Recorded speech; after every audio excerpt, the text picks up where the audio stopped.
Okay, so the riding season is upon us here in Canada and I'm getting excited. One of the things that gets me excited are new bikes. And what could be more exciting than going naked? Naked bikes are basically sport bikes without fairings and with more upright seating positions that are a bit more comfortable on the road but can still tear up the twisties with the best of them. What a time to be alive. There has never been this much choice in motorcycles, especially with so many naked bikes. Lately the trend has switched from sport bikes to nakeds because they're just more practical. Sport bikes are great on the track, but that seating position gets tiring real fast. I know from personal experience. Nakeds are just as fast on the street, way more comfortable, and can still do the occasional track day. Oh, and they're generally less expensive. So today we're going to take a look at the best new big bore naked bikes of 2020. The big boys with a big horsepower. If you want to check out the best naked middleweight bikes between 600 and 1000 cc's, make sure to subscribe and ring that bell because that video is coming out soon. Alright, let's go.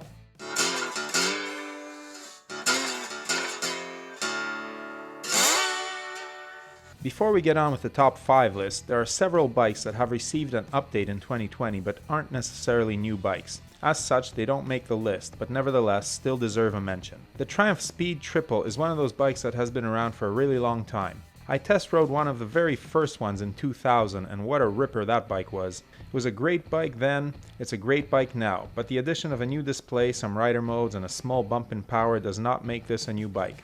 It's more like an update, and therefore, as good as it is, it's not on the list. Great bike though.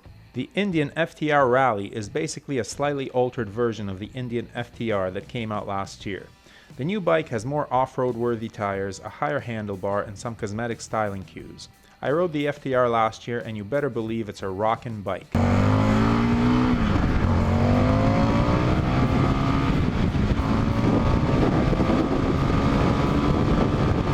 But it's not really new enough to qualify as a new 2020 model. Okay, so with that out of the way, let's get into it.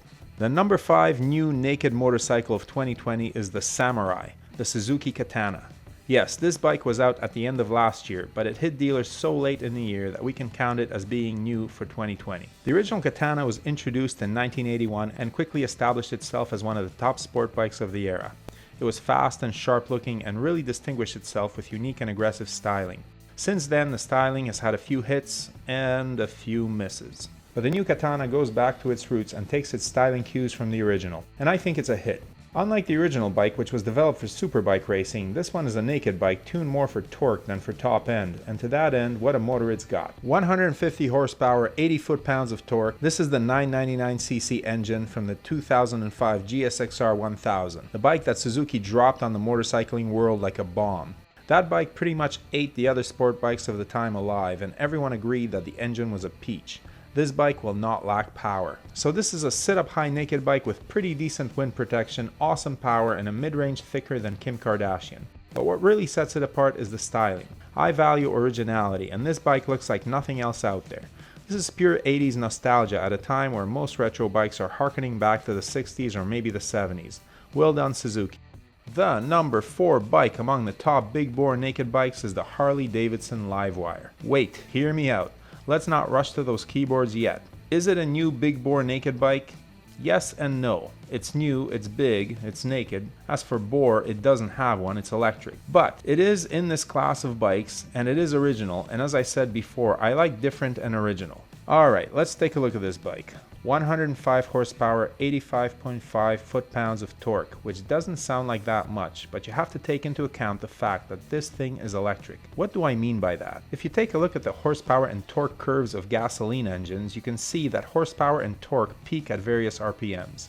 This means you have to keep the engine spinning at that RPM to get the best performance.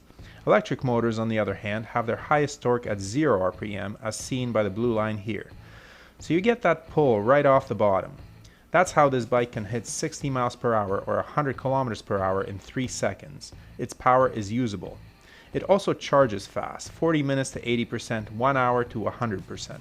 Now it does cost over $37,000 Canadian. It has limited range, 235 kilometers city, 153 kilometers combined, but this is a bike for the city commuter who has money and who wants something unique. If you're not going too far, just to work and back with the occasional shopping trip or a quick ride through the twisties on the weekend, this bike will serve you well. If you want to go long, well, you'd better like long breaks to recharge your ride. Oh, and it weighs 550 pounds.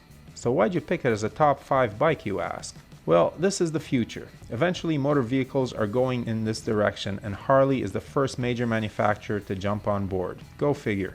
Yes, I know the Zero's been around for a while, but they're still a small player in the market. So you have to give Harley credit for coming out with this bike now. They could have twiddled their thumbs and continued to sell their bread and butter chromed out cruisers, but instead they're positioning themselves for the future with this very modern, very aggressive design. Whatever you think of the LiveWire's virtues and limitations, Harley Davidson is leading the way, and that deserves a nod. The next bike is a no-brainer. The number 3 bike on the list of most significant naked bikes of 2020 is the Kawasaki Z800. Of course it is. A 1000cc bike with a supercharger, basically a naked H2 sport bike. Bring it on. Kawasaki has taken its Hypersport H2 and stripped it down for our titillation. The bike packs 197 horsepower, but even more impressively, 101 pound-feet of torque.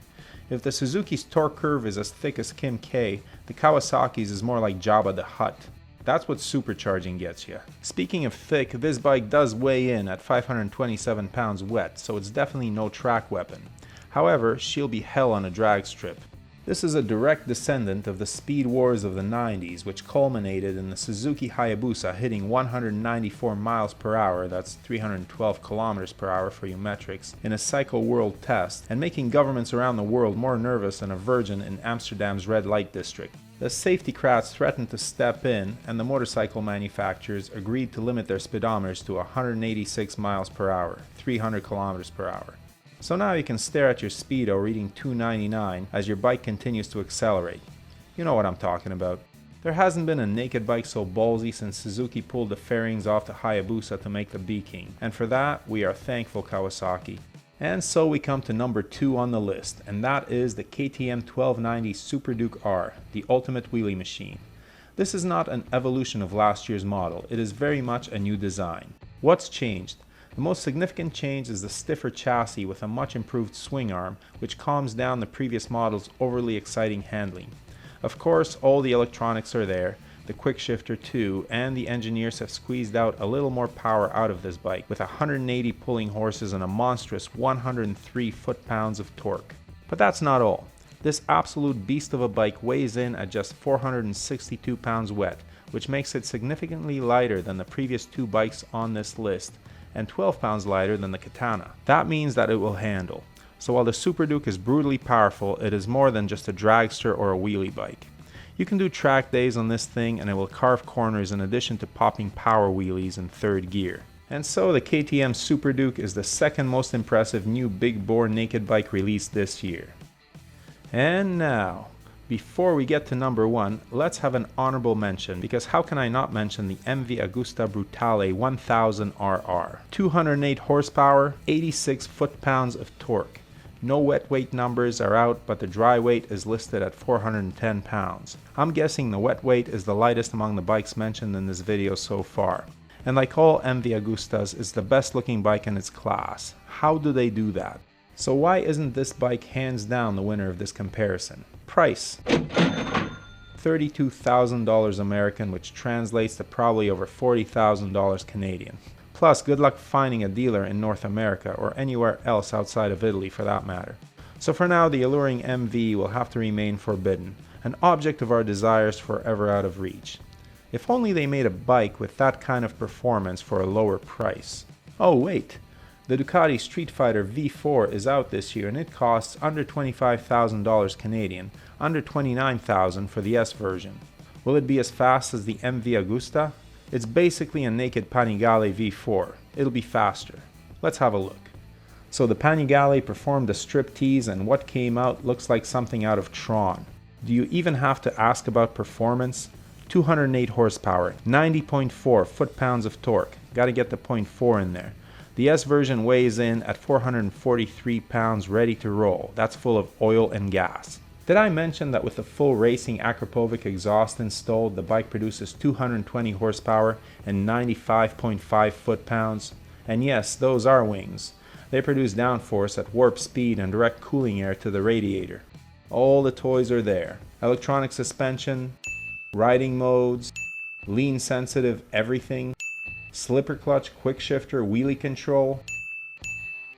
And is she sexy? Don't let your wife catch you with this one. So what else is there to say? This one's the best. Number 1, end of story. Thank you very much, Ducati, for making mincemeat out of the competition. So that's it. Thanks for watching.